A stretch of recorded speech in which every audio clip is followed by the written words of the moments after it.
tolimų žvaigždžių dulkės ragavai. Tu gyvenai kažkur. Jisai pradėjo vienakutę žvairuoti. Ir mes net nepagalvojom, kad gali būti kažkokia mum liga. Nuvažiavom pas šeimos daktarę ir mum nusiuntė pas akių daktarus į Kaišiadorius.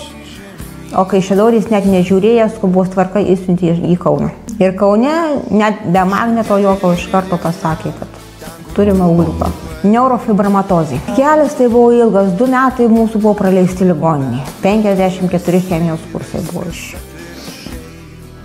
per 2 metus. O jau vėliau tai geriau viskas buvo. Plaukai pasikeitė. Dabar jau kai didesnis, tai rimtesnis toks pasidarė. O kokie tavo hobiai?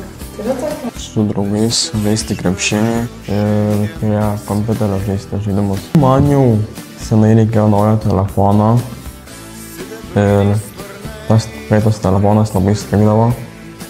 Ir tada, kai buvau ligoninėje, nusprendžiau parašyti laišką. Parasiklausė pas auklytę, ten, kai klinikos yra, ar galima rašyti. Sako, bandykit, gal dar ir išpildys. Diena šiandien labai gera, aš gavau iPhone'ą ir jaučiuosi labai gerai. Kažką fotinsiu, gal žaisiu žaidimus.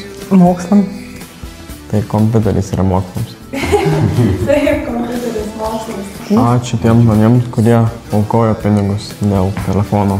Ačiū kiekvieno fondo. Ir ačiū kiekvieno fondui. Mes visą laiką taip būna dėžutę metam, kiek galim, tiek metam. Baik panašu, tu nežiūrėjai atgal, tik pirmyn, netikėjai, kad grįši žemyn, sidabriniai sparnai. Nidos galo metu aukojusim žmonėms. Norėtume padėkoti už Luko išpildytą svajonę. Per vėlu, kai supratai, tau neskirta gyventi lengvai. Ačiū, kad esate su mumis. Kartu tampame viena širdimi, kuri keičia pasaulį.